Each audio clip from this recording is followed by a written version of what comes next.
Bonjour à tous les amis, très heureux de vous retrouver ce dimanche 4 octobre pour notre traditionnelle vidéo. Préparons notre semaine de training ensemble.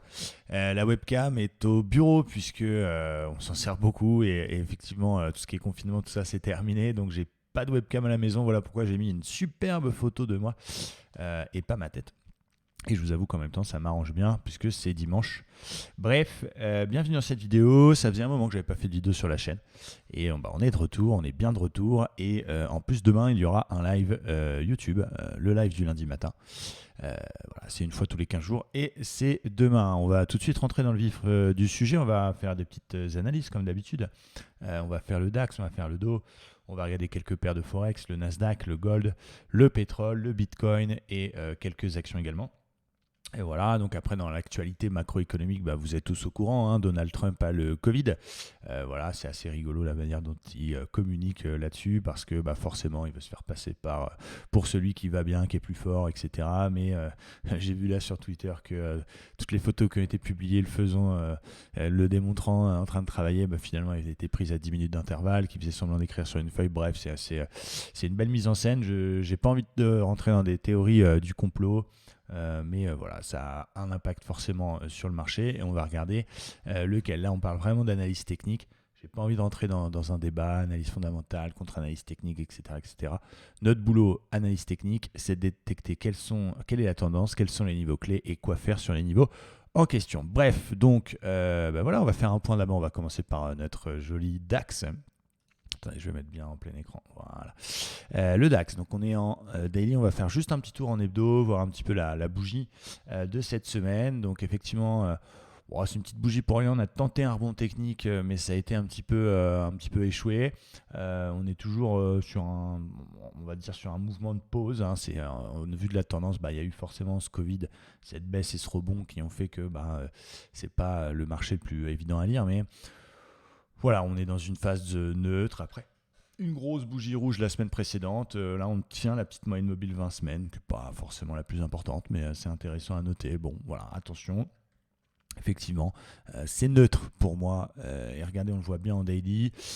On a effectivement plusieurs éléments qui pourraient nous laisser penser à une consolidation un petit peu plus importante, mais il faudrait casser les niveaux que je vais vous montrer maintenant. Moi, je vois une sorte de range finalement entre le gap Covid justement qui a fait barrage, c'était début septembre, donc il y a un mois, et cette zone ici autour des 12 500, 12 420. Alors c'est une zone, c'est pas vraiment un tracé précis dans cette zone là. Voilà, on est alors il n'y a pas 5 points de contact, mais tant qu'on sera entre ces niveaux-là, on peut latéraliser longtemps, venir chercher les 400, rebondir un petit peu, etc., etc. Donc effectivement, après le gros mouvement de rebond technique, et je vais abaisser mon RSI, il y a eu le gros rattrapage d'excès. Ensuite, finalement, on est dans une phase. Regardez la moyenne mobile 50, elle est complètement plate. Donc à mon sens, c'est neutre. Voilà, maintenant, on a aussi d'autres choses qui sont intéressantes. On avait un petit biseau qui était sympa ici, qui a été cassé par le bas, puis pullbacké avec peut-être bientôt un croisement de la moyenne mobile 20 et de la moyenne mobile 50. Donc on peut avoir l'impression, on peut s'imaginer effectivement qu'on puisse, pourquoi pas, corriger un petit peu, mais moi je ne suis pas là pour anticiper. Si jamais, c'est uniquement si jamais on casse cette zone du précédent plus bas. Hop, je vais essayer de bien la tracer, voilà, je vais même la mettre sur les corps. C'est uniquement en cas de cassure de ça que moi je chercherai des ventes sur des rebonds techniques. Hein, j'aime pas trop vendre des cassures de plus bas, mais j'aime bien analyser mon daily, dire ok, dans quelle phase on est, est-ce qu'on est plutôt haussier, neutre, acheteur ou baissier, et ensuite orienter mes recherches de day trade en fonction de la tendance. Du coup, voilà, c'est le niveau à surveiller, je pense. Alors, je regarde un peu les fameuses cotations week-end des indices américains qui laissent penser à une ouverture en légère baisse cette nuit, on verra. Mais voilà, je passerai vendeur, moi, sur le DAX, uniquement si on casse les 12 490, 12 500, arrondissons. Voilà, pourquoi pas corriger un petit peu plus et aller chercher, pourquoi pas, les 11 800 points, cette zone ici, voire un tout petit peu plus bas. En tout cas, on n'est pas là pour fabuler, mais c'est la zone que je vais surveiller avant de me mettre à shorter. Parce que ce niveau-là, il peut aussi tenir, il peut aussi faire support, hein, et il peut donner une zone d'achat. Éventuellement, c'est ça aussi qui est intéressant avec l'analyse technique, c'est que c'est subjectif, hein, chacun voit ce qu'il a envie de voir. Et voilà, donc ça peut être aussi une zone qui tient. Donc attention vraiment, si vous cherchez à vendre le DAX, moi je vous invite à patienter et attendre de confirmer ça avec la cassure du niveau que je viens de vous expliquer. Donc quand on zoome en 4 heures, hein, on s'y retrouve. Alors on avait fait un très bel achat la semaine dernière. Voyez, on est beaucoup plus sélectif en ce moment sur nos trades puisque c'est quand même assez complexe le marché actuel. Donc on va vraiment trader les setups, ce que j'appelle les Barbies, quoi. C'est vraiment les top du top du top.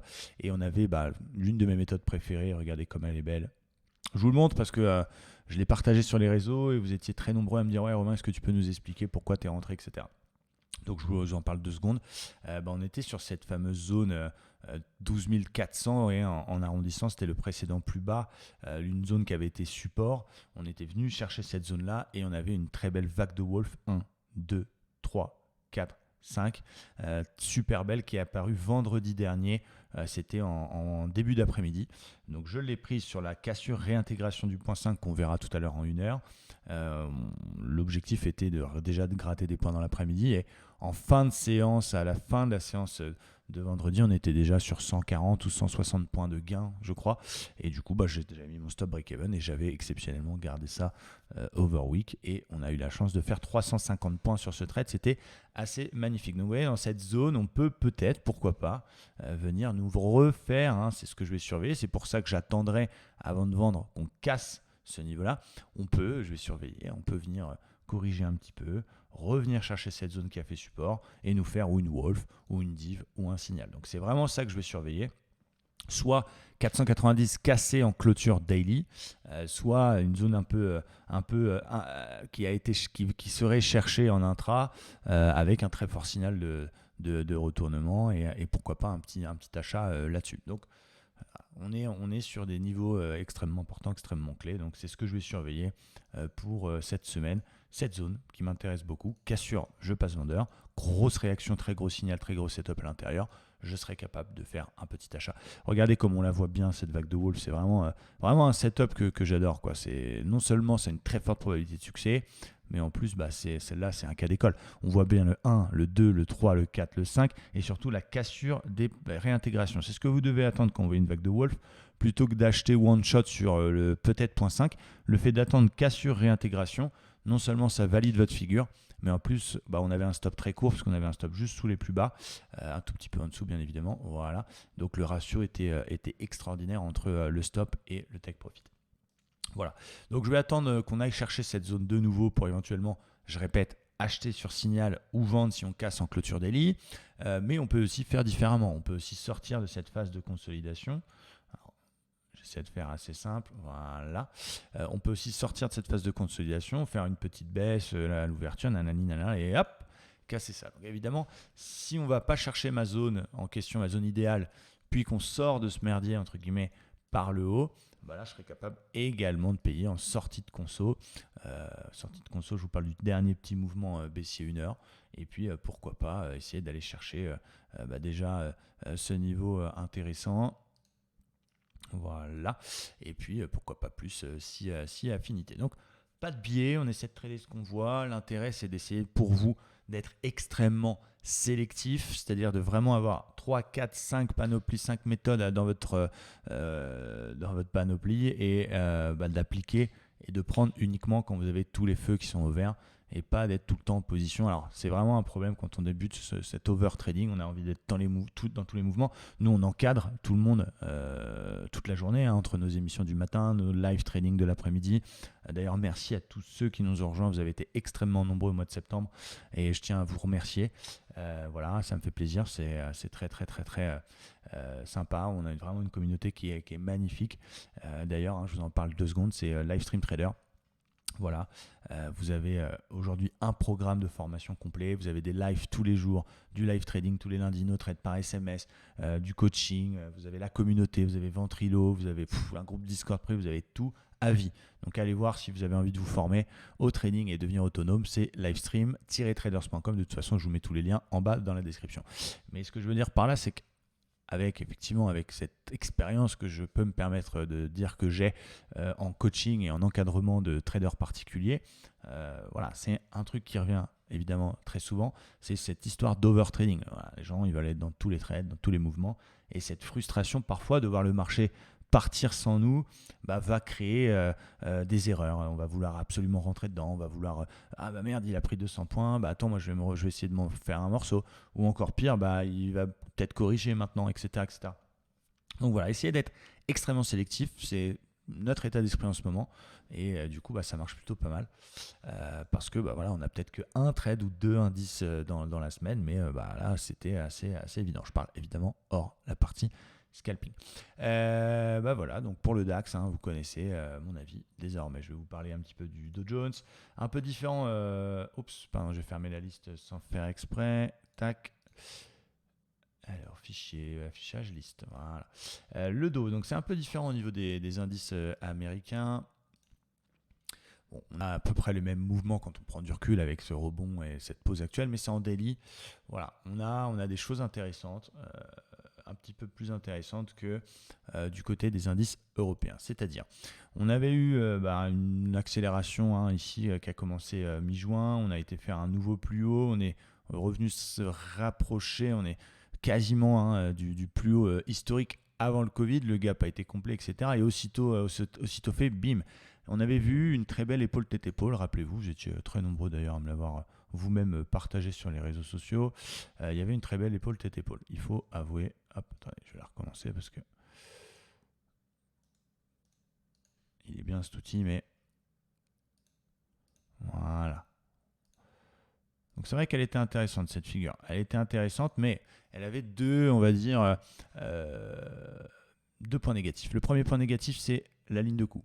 Ce qu'on appelle la ligne de coup, donc avec les deux épaules dessus, elle était baissière. Or, dans le cadre d'une épaule tête-épaule classique comme celle-là, moi je vous conseille, c'est un filtre de ne travailler que celles évidemment qui apparaissent après une hausse, je vais y arriver, voilà, et qui ont une ligne de coup, elle aussi légèrement haussière. Là j'exagère exprès pour que vous compreniez bien.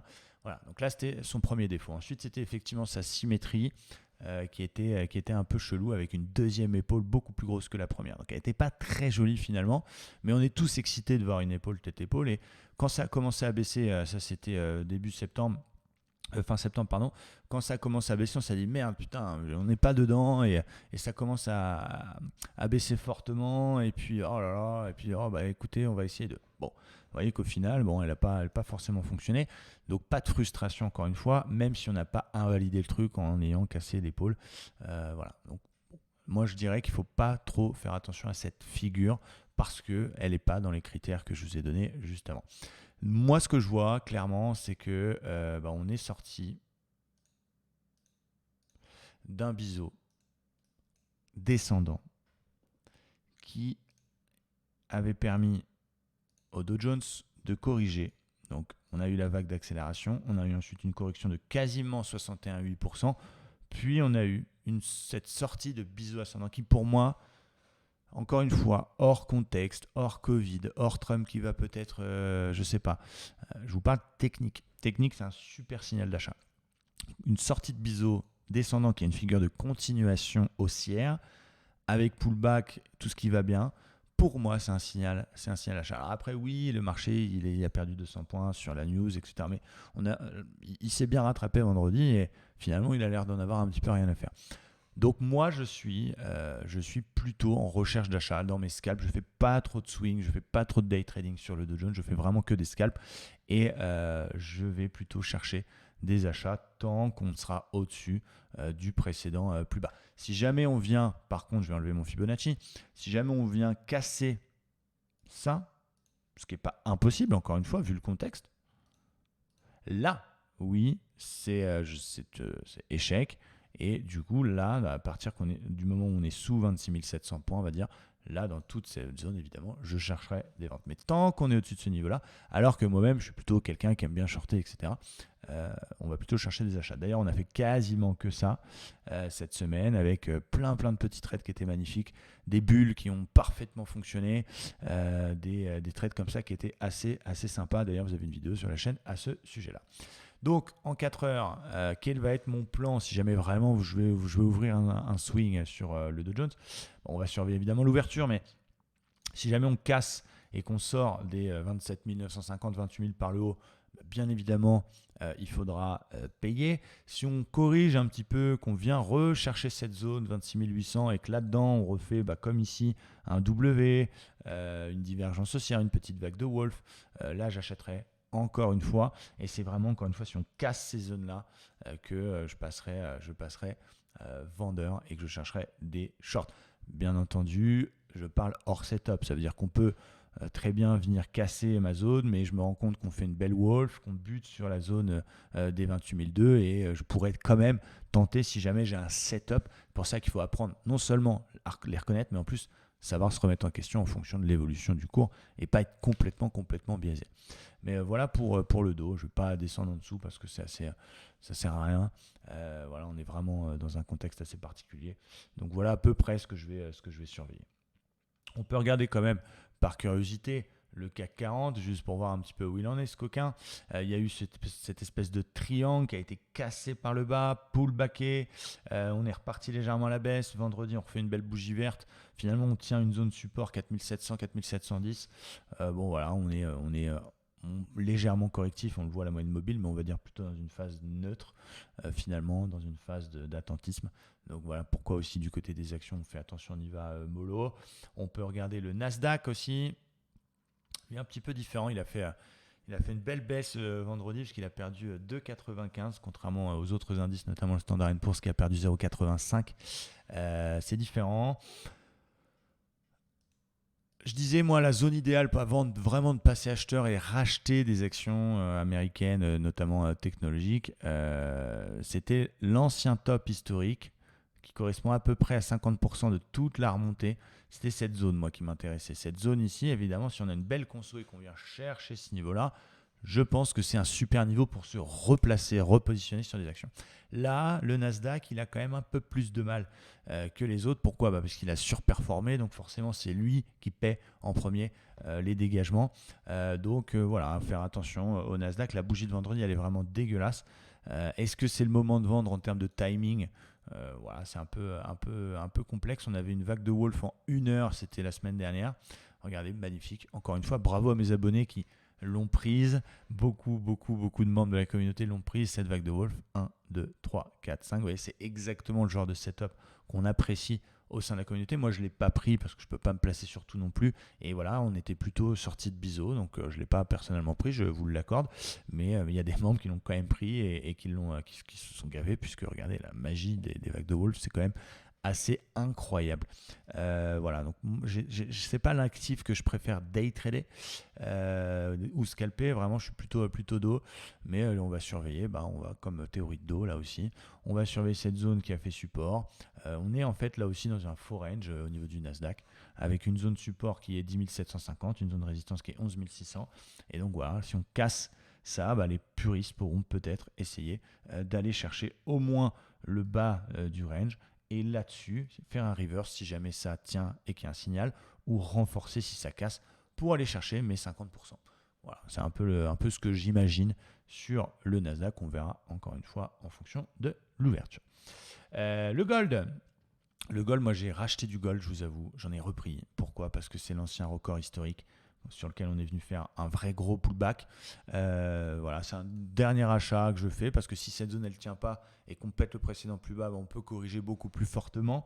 Donc j'attendrai vraiment beaucoup plus bas avant d'en reprendre, notamment pourquoi pas l'espèce de gros support qu'on est en train de former. Voilà, on peut peut-être, si ça casse ici, on peut peut-être venir chercher ça et là-dessus refaire un achat. Mais tant que cette zone tient, il faut, voilà, on imagine que c'est un pullback et du coup, j'ai acheté à peu près par ici sur l'ancien record historique. Ce qui serait sympa, ce serait que ça sorte par le haut de cette phase de consolidation. Du côté du pétrole, je vais vendre le pétrole, je l'assume.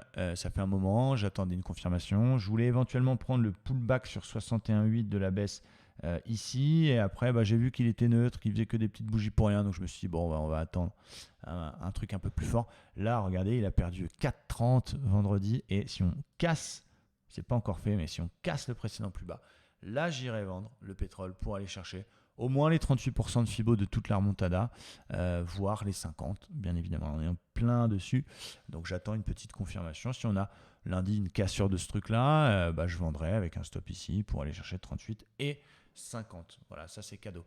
On peut regarder un petit peu d'autres paires, des paires de Forex que j'aime et qu'on surveille. On a l'USD CAD, voilà, on est sorti, on a tenu un support, on est sorti d'une petite résistance. On verra pour éventuellement se positionner sur le petit support qu'on est en train de créer par ici. Donc l'USD CAD, j'aime bien. Le Corn, magnifique, je vous en avais parlé, regardez la beauté du truc. On a un gros W hebdomadaire sur une zone de support mensuel. Bim, on est venu pullbacker et aussitôt c'est reparti à la hausse. On vous en avait parlé, regardez ce pullback magnifique, fabuleux. Clac, on dépasse le précédent plus haut. On refait un pullback vendredi dessus. Enfin, c'est magique et j'aime beaucoup le corn. Il y a le NZD-CAD également avec un canal baissier extrêmement intéressant. Regardez, canal baissier.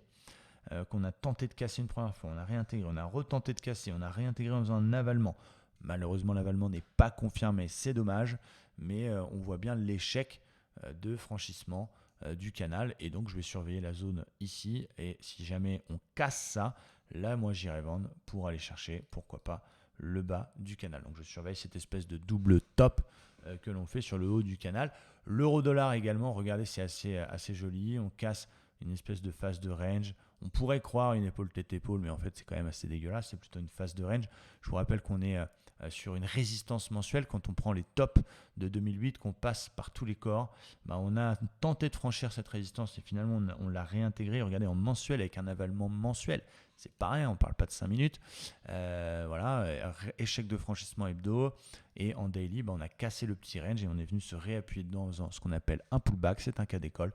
Donc là ça m'intéresse et je pense que je vais vendre également l'euro-dollar. On a des positions également au niveau du Forex. Eurocad, on est à peu près au prix, ça bouge pas trop, je garde. Euro-GBP qu'on a vendu également. Alors, c'est peut-être pas forcément le meilleur timing désormais, mais regardez cette zone de résistance historique. J'étais obligé de la vendre quand on est venu la chercher. C'est quelqu'un qui aime le chartisme comme moi ne peut pas vendre ça. Et ça fait un petit peu beaucoup d'exposition sur l'euro, je vous l'accorde, mais l'euro-yen avec là aussi quelque chose d'intéressant. On a vendu l'euro-yen avec pareil une espèce de résistance, regardez en mensuel, haut de triangle qui fait le job, et en daily, vous l'avez vu, elle est un peu large, mais une espèce de vague de Wolf. Qui est daily et qui est très intéressante. Voilà, donc on a vendu l'euro-yen avec 1, 2, 3, 4, 5, un peu grossière, je vous l'accorde, mais on a profité du petit rebond pour avoir un meilleur prix, pour se positionner en espérant qu'on puisse aller chercher notre bas de triangle et la zone en question. Faites attention à pas trop vous exposer sur les mêmes monnaies, là c'est le cas, j'ai un peu trop d'euros, je vous l'avoue, donc on fera gaffe et voilà, peut-être que vous, si vous débutez, faites attention à bien équilibrer les choses. Si vous avez de l'euro-dollar, vous n'achetez plus de paires ou vendez plus de paires qui a de l'euro dedans ou du dollar dedans, parce que sinon vous êtes beaucoup trop exposé. Du côté des actions, on a quelques actions que l'on surveille. Alors déjà, il y a une action sur laquelle je suis en position qui est Amazon, sur laquelle je suis en short. Pourquoi j'ai shorté Amazon il y a quelques jours, quelques semaines ? Parce qu'on avait une divergence hebdomadaire qui a été validée. Voilà, on est quand même encore très solide. C'est Amazon, c'est pas non plus le petit titre, c'est clair, mais elle était tellement belle que j'étais obligé à un moment donné de la tenter. Qu'est-ce que je surveille d'autre comme position ? Alors, à l'achat, si jamais les actions et les indices repartent à la hausse, j'aime beaucoup le titre Score, qui est dans un espèce de triangle, lui aussi, avec un petit support qu'on est en train de créer. Si jamais on sort de ça et qu'en plus on casse le précédent plus haut, là, oui, je pourrais éventuellement payer. On a Thales, que j'aime bien sur cette belle zone de support qui tient et qui est assez sympa. On a Valeo également, on est sur un support sur Valeo, regardez, presque prendre les plus bas. On a cassé, on est sorti d'une grosse résistance mensuelle. Voilà, j'attends une petite confirmation en sortie du précédent plus haut pour éventuellement payer Valeo. Évidemment, si on réintègre le support, la résistance mensuelle cassée, voilà, ce sera une autre limonade, si je puis me permettre. Bureau Veritas avec l'objectif de Goldman Sachs qui est autour des 29.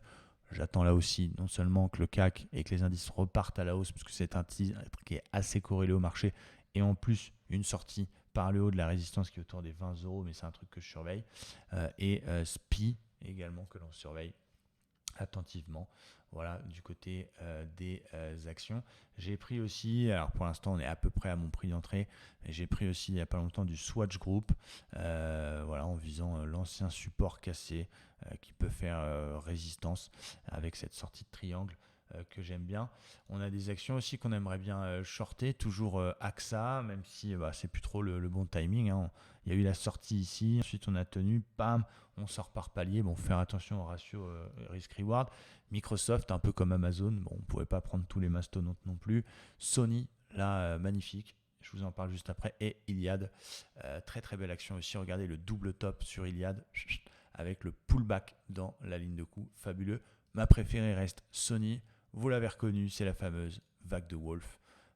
Avalement qui n'a pas été confirmé, c'est pour ça que je n'étais pas rentré. J'attendais qu'on valide et qu'on réintègre la vague de Wolf. Fabuleux, voilà.